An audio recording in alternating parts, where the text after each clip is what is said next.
आगामी कार्यक्रम प्रायोजित किया है जॉयस मायर मिनिस्ट्रीज के मित्रों और सहयोगियों ने।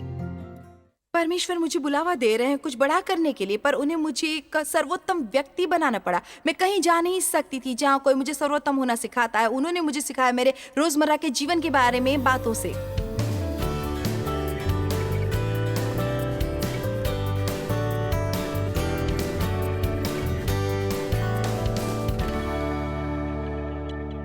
मैं आपसे कुछ बहुत सीधे प्रश्न पूछना चाहती हूँ। मैं स्वयं से भी ये पूछूंगी, तुम्हारी जीवन शैली क्या है और क्या यीशु उससे मान्यता देंगे? क्या वो उसे मान्यता देते हैं जिसके साथ आप घूमते फिरते हैं? क्या वो आपके मनोरंजन के चुनाव को मान्यता देते हैं? क्या यीशु उन फिल्मों को मान्यता देते हैं जिसे आप देखने जाते हैं? या जिस तरह के आप कपड़े पहनते हैं, क्या वो उसे मान्यता देते हैं?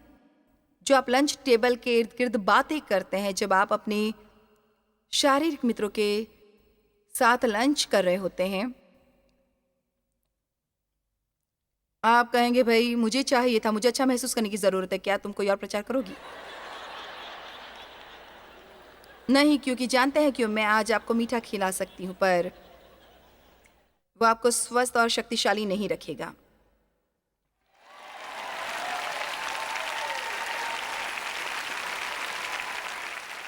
प्रश्न 2, क्या आपका कोई विशेष मकसद है? कोई ऐसी बात जो आप विश्वास करते हैं कि आपको अपने जीवन में हासिल करनी है? मुझे बहुत तीखी नजरें मिल रही हैं जो मैंने सोचा था कि मिलेंगी।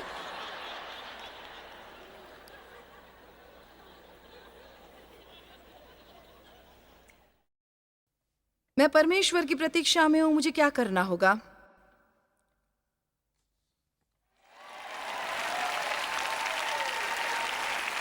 कई बार आप अंदाजा नहीं लगा सकते कि परमेश्वर आपसे क्या करवाना चाहते हैं जब तक कि आप वहां बाहर नहीं निकलते और गतिशील नहीं होते और कुछ चीजें करना शुरू नहीं करते। क्या हो यदि मैं गलत हूं? तुम जिंदा रहोगी। मैं बहुत बार गलत रही और मैं अभी भी जिंदा हूं यहां आपके सामने। आमीन। क्या आप हर दिन अपना जीवन एक मकसद के लिए जी रहे हैं, जिस मकसद के बारे में आपको लगता है कि ये परमेश्वर ने आपके जीवन के लिए रखा है और आपके जीवन के अलग अलग समयों पर आपका मकसद बदल सकता है?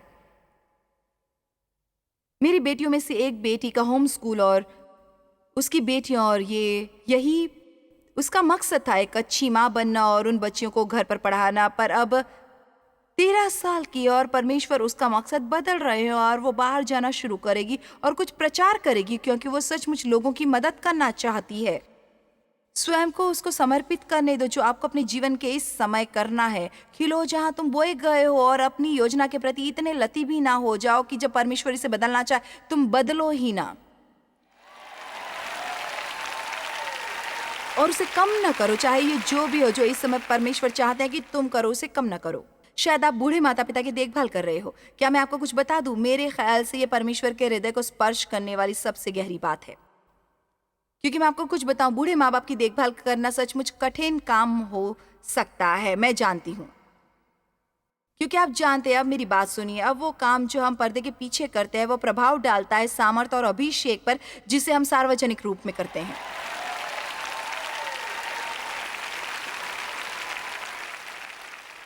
क्या आपकी कोई योजना है? क्या आप अपनी योजना पर चल रहे हैं? आपके कितने दिन ऐसे होते हैं जिसमें आप उसे संपूर्ण नहीं कर पाते, जिसे करने को आप निकले? कितनी आसानी से आप अपना फोकस गंवाते हैं?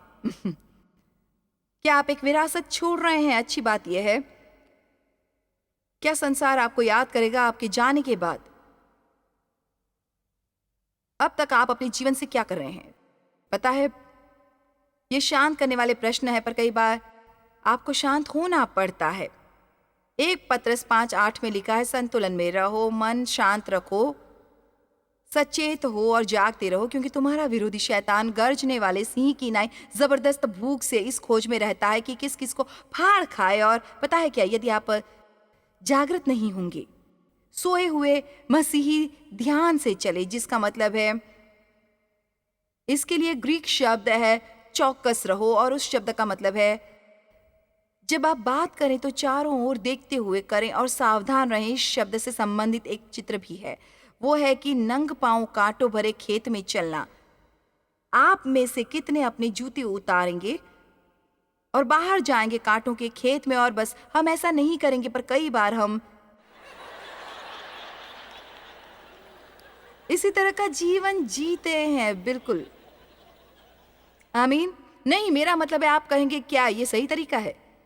क्या ये सही तरीका है? क्या ये सही तरीका है? मैं बस ये मांग रही हूँ कि हमें बस थोड़ा सावधानी से जीना शुरू करना होगा। आप कितनी चेतावनियां नजरअंदाज करते हैं। आप कहेंगे चेतावनी, क्या मतलब है तुम्हारा? खैर चलो, बस कह लें कि 5 साल से आपकी पीठ में दर्द हो रहा है और आपने परवाह नहीं की कि जाकर किसी को दिखाए। जब आपका शरीर लगातार किसी स्थान पर दर्द कर रहा हो तो आपको यह चेतावनी दे रहा है कुछ खराबी है। और यदि आप छोटी समस्याओं को ध्यान में रखें तो वो बड़ी समस्याएं नहीं बनेंगी। धन्यवाद, आपके उत्साह के लिए धन्यवाद।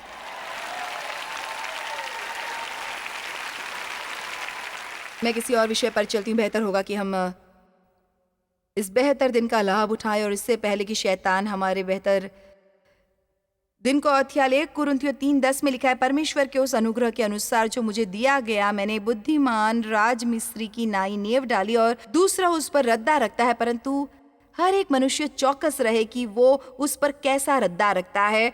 फिर से यहाँ ये शब्द है, सावधानियां, चौकस रहो। पौलुस कह रहा है, मैंने तुम्हें मसीह के बारे में सिखाया है, मैंने आपके जीवन में एक नींव डाली है, अब आप एक जीवन का निर्माण करेंगे। सावधान रहें कि आप कैसे इसका निर्माण कर रहे हैं। और यदि आप सचमुच जाकर उन शास्त्र वचनों का अध्ययन करें, इसमें लिखा है कि हम निर्माण कर सकते हैं लकड़ी, खूंटी, भूसे, घास, सोना या चांदी से। हमें अपने जीवन का निर्माण कैसे करना है? मैंने बहुत से वर्ष बिताए रात सोने के समय इसका पश्चाताप करते हुए कि मैंने दिन भर क्या करते हुए बिताया, और अब मैं वो नहीं करना चाहती और मैं नहीं चाहती कि आप भी करें। मैं रात सोने को जाना चाहती हूँ और उस पर गर्व करना चाहती हूँ। आमीन। आप उससे क्या करें जो परमेश्वर आपको दे रहे हैं। A.W. टोजर ने कहा, और मेरे ख्याल से ये बहुत कमाल की बात है, एक मनुष्य अपने पाप द्वारा शायद स्वयं को व्यर्थ कर दे, ये उसे व्यर्थ करना होगा इस धरती पर जो करीब परमेश्वर जैसा है।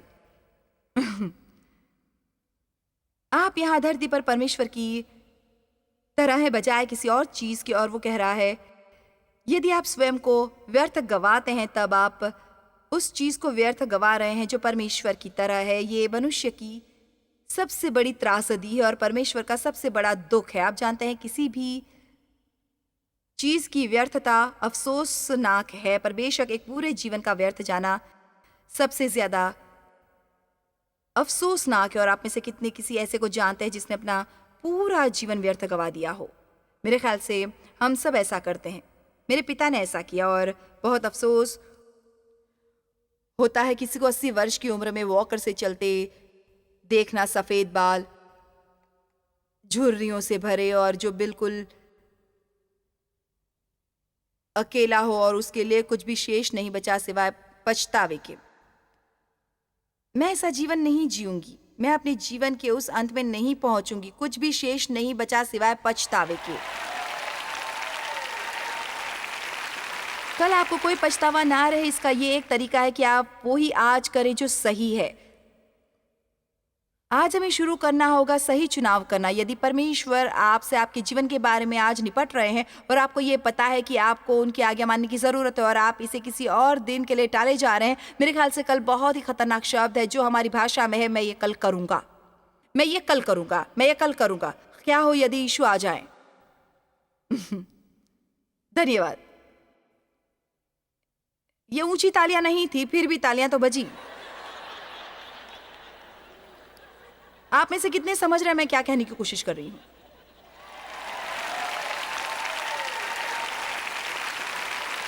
मैं किसी को हिलाने की कोशिश कर रही हूं, वो इसे बंद करे, बस किसी के आने का इंतजार ना करें और आप पर अपना हाथ घुमाएं और उसे ठीक कर दें। मैं किसी के लिए चिल्ला रही हूं, मैं चिल्ला रही हूं, उठो, समय आ गया है उठने का और उससे कुछ करने का जो परमेश्वर ने आपको दिया है।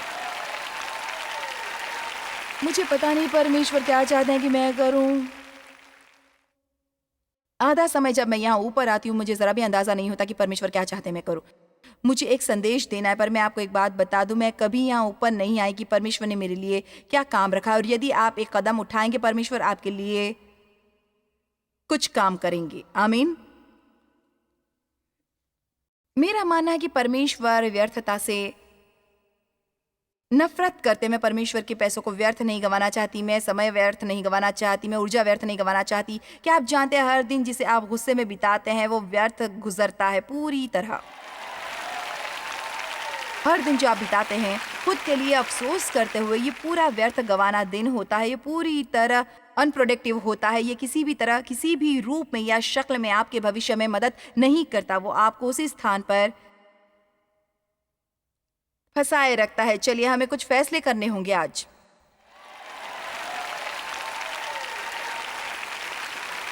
हम हमेशा कुछ न कुछ खर्च कर रहे होते हैं। आप अपना समय खर्च कर रहे हैं, आप अपना पैसा खर्च कर रहे हैं, आप अपनी ऊर्जा खर्च कर रहे हैं। आप जैसे अपना खर्चा कर रहे हैं, जिस समय आप यहाँ से जाएंगे आपने खर्च कर दिए होंगे 2-3 घंटे 15 मिनट उस समय से जब से सर्विस शुरू हुई, और आप में से कुछ शायद पहले आए हों।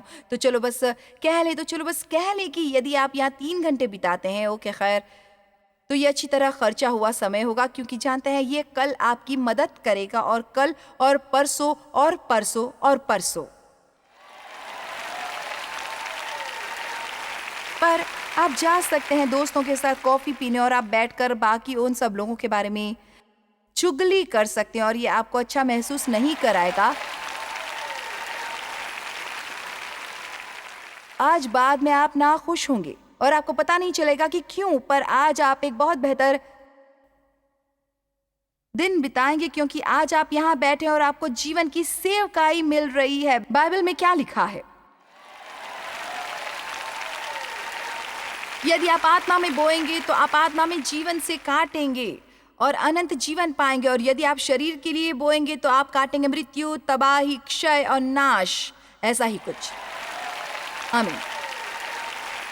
अच्छे चुनाव करो। वो चुनाव जो तुम कर रहे हो उसके बारे में अच्छा महसूस करो। आमीन। मैंने कल इसका अनुमान लगाया और मैं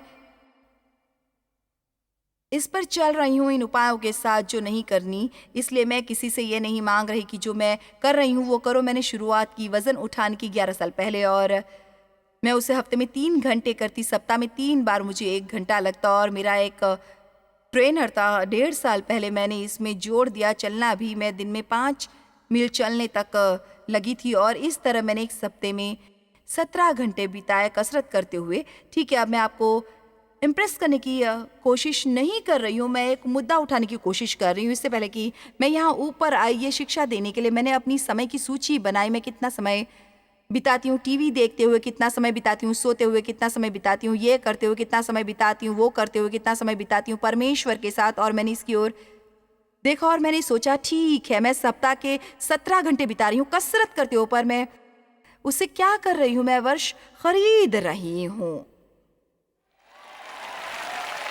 देखिए, मैं ऊर्जा खरीद रही हूँ, मैं गतिशीलता खरीद रही हूँ, मैं वो अवसर खरीद रही हूँ ताकि मैं और ज्यादा समय रह सकूँ जो मैं अन्यथा ना रह पाती यदि मैं कुछ ना करूँ, ताकि मैं और लोगों की मदद कर सकूँ और उस वरदान को और अधिक कर सकूँ जो परमेश्वर ने मुझे दिया है। और यही सचमुच वो कारण है कि मैंने ये क्यों करना शुरू किया। मैंने एक दिन स्वयं को देखा, मेरा मतलब है परमेश्वर ने मेरे हृदय से बात की और कहा यदि तुम एक्सरसाइज करना नहीं शुरू करोगी तो तुम अपनी यात्रा के 1/3 अंतिम सफर के लिए मजबूत नहीं रह पाओगी। आमीन। और आप जानते हैं ये बहुत कमाल की ऊर्जा है जो डेव और मुझ में है इस उम्र में। और डेव बुढ़ापे के बारे में बात करना पसंद नहीं करता, पर फिर भी हम बूढ़े हो चुके हैं। आमीन। मेरा मतलब है वो खूबसूरत आदमी जुलाई में 76 साल का हो जाएगा।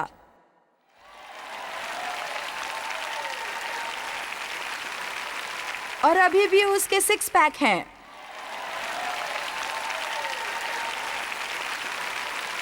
देखिए, यहाँ ये बातें जानने की जरूरत है। आप अपने जीवन में वर्ष जोड़ सकते हैं और फिर भी आप बूढ़े नहीं हो सकते। बेशक मुझे ऐसा महसूस नहीं होता कि मैं 30 दिन में 73 की हो जाऊंगी। मुझे ऐसा महसूस नहीं होता। और जब मैं वहां बाहर होती हूँ, चलती हूँ, पसीना बहाती हूँ, उस पहाड़ पर चढ़ती हूँ, मैं जानती हूँ कि मैं साल खरीद रही हूँ, मैं ऊर्जा खरीद रही हूँ। मुझे क्रिएटिव होने की जरूरत है। मेरा मतलब है मैं बहुत सी अलग अलग चीजें सिखाती हूँ, बहुत सी अलग अलग स्थानों पर, और मैं ये सभी किताबें लिखती हूँ। मुझे तरोताजा रहना और क्रिएटिव रहने की जरूरत होती है। मेरे पास 5 ही संदेश नहीं होने चाहिए जिसके साथ मैं दुनिया भर में प्रचार कर सकूं। और मेरा दिमाग और ना सोचने की ओर जा रहा था। उनमें से एक कारण ये था कि मैं उस तक रक्त नहीं पहुंचा रही थी। जब आप अपना समय खर्च रहे होते हैं, आप इससे कुछ खरीदते हैं, तो क्या आप अपने समय का निवेश करना चाहेंगे या उसे व्यर्थ करना चाहेंगे? और देखें, मैं नहीं सोचती कि टीवी पर फिल्म देखना खराब है, मैं नहीं सोचती कि विश्राम करना गलत है, मैं नहीं सोचती कि ये गलत है। मैं ये नहीं कह रही कि तुम्हें बस करते रहना है, काम काम काम काम काम काम सारा समय। आपको एक संतुलित जीवन जीने की जरूरत है। पर हम सब ये जानते हैं कि हम बैठे बैठे टीवी पर ऐसी चीजें देखते हैं जो बिल्कुल मूर्खतापूर्ण है। और कह सकते, मेरा मतलब है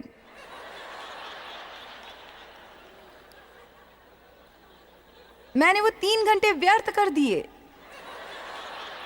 क्या वहां कोई है? और फिर हम चाहेंगे कि परमेश्वर हमारे ऊपर अपना हाथ घुमाए। ओह, एक शुक्रवार की सुबह हम बहुत आनंद ले रहे हैं। मुझे उन लोगों के लिए अफसोस है जिन्होंने ये मिस किया। पता है मैं क्या कर रही हूँ? और ये एक बहुत ही दिलचस्प प्रोजेक्ट रहा है। दिन में कई बार मैं रुकती हूँ और उस पर विचार करती हूँ कि अब तक मैंने अपने समय के साथ उस दिन क्या किया है। और मुझे ये दिलचस्प लगता है क्योंकि हम अक्सर ये कहते हैं जिंदगी बस एक धुंधलके से निकल जाती है। खैर, कई बार हमें समय निकालने की जरूरत होती है उसे सोचने के लिए कि उस समय के साथ हम क्या कर रहे हैं। एक ही तरीका है जिससे हम कभी अपने जीवन में कोई बदलाव ला सकते हैं, और वो है कि ईमानदारी से इस पर नजर डालें और कहें, मैं किस में निवेश कर रही हूँ और हम किसे बर्बाद कर रहे हैं। परमेश्वर मुझसे क्या बदलाव चाहेंगे? जानते हैं, हम हमेशा एडजस्ट करते रहते हैं और अपने जीवन में बदलाव लाते रहते हैं। यदि आप कभी भी कुछ बदलने को राजी नहीं, तो जीवन कभी बेहतर नहीं होगा, शायद कभी भी नहीं हो पाएगा। आप बस वही बार बार बार बार करते रहेंगे, ये सोचते हो कि आपको बेहतर परिणाम मिलेगा। चलो अपने समय को मैक्सिमाइज करें। मुझे ये शब्द मैक्सिमाइज पसंद है। क्या आपको नहीं? शैतान हमें मैक्सिमाइज करना चाहता है, पर परमेश्वर हमें मैक्सिमाइज करना चाहते हैं। इसका मतलब यह है कि जो आपके पास है उसे आप ज्यादा से ज्यादा कर सकते हैं, ना कि कम से कम जो आप कर सकें। उस तरह के व्यक्ति ना बने जो बस थोड़ा बहुत ही करता है, गुजारे लायक, हमेशा 1 मील अतिरिक्त चले। मैं आपको बताना चाहूंगी कि ये कैसे कारगर होता है। काम पर आए 5 मिनट पहले, 5 मिनट लेट नहीं। मैंने सोचा था मुझे कुछ हंसी मिलेगी उस पर। ओह, ओह, किसी और के लिए गड़बड़ी ना छोड़े कि उसे साफ करना पड़े। चलो पर्सनल हो जाए। यदि आप टॉयलेट पेपर का अंतिम भाग इस्तेमाल करते हैं तो रोल रिप्लेस करें।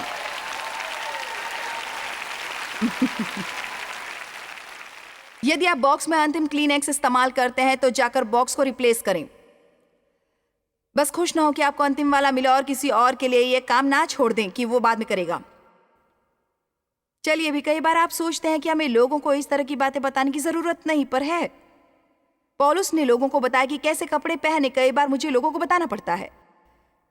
कुछ औरतों को बस ये समझ नहीं आता। वे कहती है, सचमुच हम ये नहीं देखना चाहते।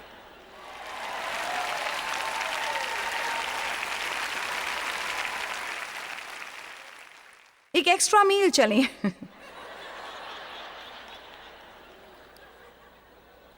यदि कोई आपको 1 मील जाने पर मजबूर करता है तो 2 मील चलिए। खैर, मैं ऐसा क्यों करूं? क्योंकि सर्वोत्तम बनना है। परमेश्वर एक परमेश्वर है, सर्वोत्तम परमेश्वर, और उन्होंने हमें बुलाया है सर्वोत्तम बनने के लिए। इसका मतलब है कि तुम हमेशा वो करो जो सही है। मेरे लिए ये बहुत मूल्यवान सिद्धांत बन चुका है शुरुआत में ही, जब मैंने परमेश्वर के साथ चलना शुरू किया था। मैं लंबे अरसे से नए सिरे से जन्मी थी, पर 1974 में परमेश्वर ने मेरे जीवन को छुआ अपनी आत्मा के सामर्थ्य से और मुझे वो करने को बुलाया जो मैं आज कर रही हूँ। मैं कहीं बाइबल कॉलेज में नहीं गई थी। मेरे लिए जो मैं कर रही हूँ उसके लिए कोई ट्रेनिंग नहीं थी, पर परमेश्वर आपको पवित्र आत्मा के स्कूल में जाने देंगे यदि आपको जाना हो। परमेश्वर हमारे जीवन में हर एक बात को ले सकते हैं, साधारण सी बात, रोजमर्रा की बात, उबाऊ बात, और वो आपको बहुत ही शक्तिशाली आत्मिक सबक सिखा सकते हैं वहीं पर जहां आप हैं और आप मुझे सुनते हैं। आपको अपनी वो फनी कहानियां सुनाते हुए जो है अपनी ग्रोसरी कार्ट को वापस रखने के बारे में और उस तरह की अलग अलग बातें करते हुए, पर आपको पता है बातें मेरे लिए बहुमूल्य हैं, क्योंकि मैं सर्वोत्तम व्यक्ति नहीं थी।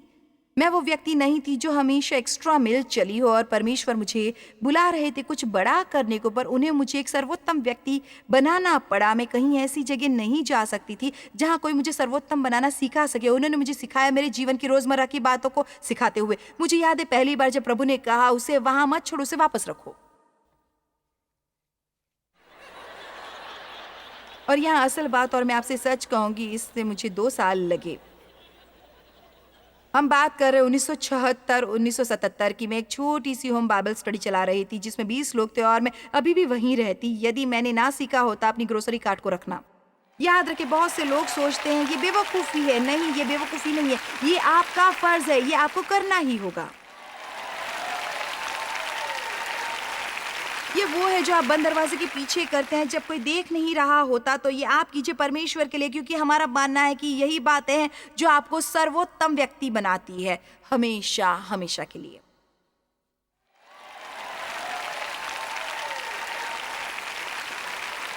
कैसे चरित्र का निर्माण करें और कैसे छवि से प्रभावित होने वाले युग में आज हम इसकी ज्यादा परवाह करते हैं कि आज हमारे फेसबुक अकाउंट पर कितने लोग हैं, बजाय अनंत काल के लिए तैयारी करने के लिए। मुझे इसमें 2 साल लगे उस ग्रोसरी कार्ट को वापस उसकी जगह पर रखने के लिए जब मैं कभी ग्रोसरी खरीदने के लिए जाती थी। चाहे ठंड होती या बारिश हो रही होती, मैं बस पवित्र आत्मा को सुन सकती थी, वापस रखो, वापस रखो। और खैर सब लोग तो नहीं रखते, वो रखते हैं या नहीं, तुम रखो। तुम बाकी सब लोग नहीं हो, यही समस्या है। मुझे परवाह नहीं कि बाकी सब लोग क्या कर रहे हैं, हम बाकी सब लोग नहीं हैं, हम परम प्रधान के नुमाइंदे हैं।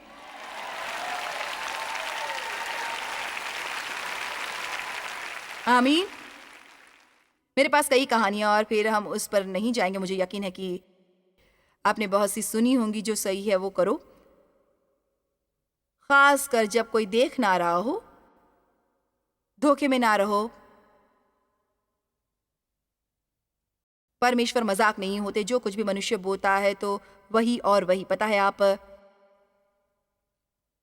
अपने जीवन में कुछ बातें बदल सकते हैं ईमानदारी और सच्चाई से। हम में से हर कोई अपने जीवन में कुछ न कुछ बदल सकता है। पता है, अगर आप सारा समय हताश रहेंगे या आप ऐसे महसूस करते हैं कि आप सारा समय व्यस्त रहते हैं, जैसे आप पर ओवरलोड हो, आप बस कगार से कूदने ही वाले हैं। खैर, किसी अक्लमंद व्यक्ति से ये सब करने की उम्मीद नहीं की जा सकती। मैं कर रही हूँ, मैं कैसे ये सब कर सकती हूँ, ये मुझसे नहीं होगा, मुझसे वो नहीं होगा। तो इसे बदल दीजिए। मेरा मतलब है, सचमुच कौन आपको सब कुछ करने को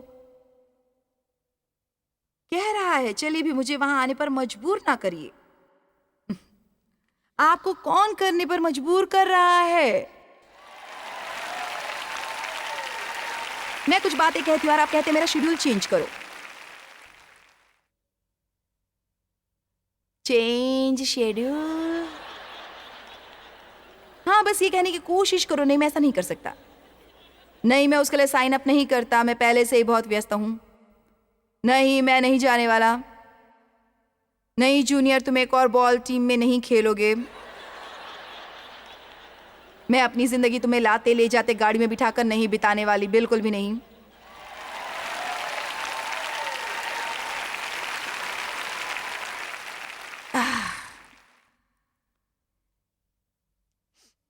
एक मकसद पर डटे व्यक्ति बनो। हमें अपने जीवन में पीछे जाने की जरूरत है और जो संसार में चल रहा है उसे खुद पर प्रभुता करने से रोकें। आपको फोन का जवाब देने की जरूरत नहीं, सिर्फ इसलिए कि वो बज रहा है।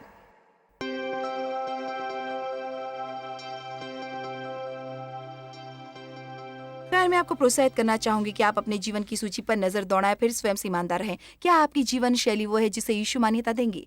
क्या आप वो कर रहे हैं जो सही है, तब भी जब कोई ना देख रहा हो? पता है, ये एक सच्ची परीक्षा है परमेश्वरीय जीवन जीने की। अगले सप्ताह से शुरू करते हुए हम कुछ ऐसा शुरू करने वाले हैं जिसके बारे में बहुत उत्साहित हूँ। मैंने एक पूरी श्रृंखला की है इफिसियों की पूरी किताब पर, और हम चाहते हैं कि आप हमारे साथ मिलकर इसका अध्ययन करें। तो आप समय से पहले ऑनलाइन क्यों नहीं आते? फ्री स्टडी गाइड डाउनलोड करें और चलो इसे मिलकर करें। आप मुझे शिक्षा देते सुनेंगे ही नहीं, पर आपको मेरी सब शिक्षाएं प्राप्त होंगी मेरे टीचिंग नोट्स द्वारा, और मैं इन चीज़ों पर बहुत मेहनत करती हूँ। आपका दिन शुभ हो। जॉयस मायर मिनिस्ट्रीज में आप हमारे लिए बहुत ही कीमती हैं, जितना कि आप जानते हैं। हम आपकी सराहना करते हैं और इस सेविकाई को दुनिया भर में संभव बनाने के लिए हम अपने दोस्तों और सहभागियों को धन्यवाद देते हैं। हम साथ मिलकर भूखों को खाना खिलाते हैं, गरीबों को कपड़े देते हैं और कई देशों में सुसमाचार बांटते हैं। अपना प्रार्थना निवेदन भेजने के लिए कृपया आज ही संपर्क कीजिए। हमारे स्रोतों के बारे में और भी जानिए। जॉयस की सभाओं की सूची देखिए हमारे साथ सहभागी बनने के लिए, क्योंकि हम दुनिया भर में मसीह के प्रेम को बांटते हैं।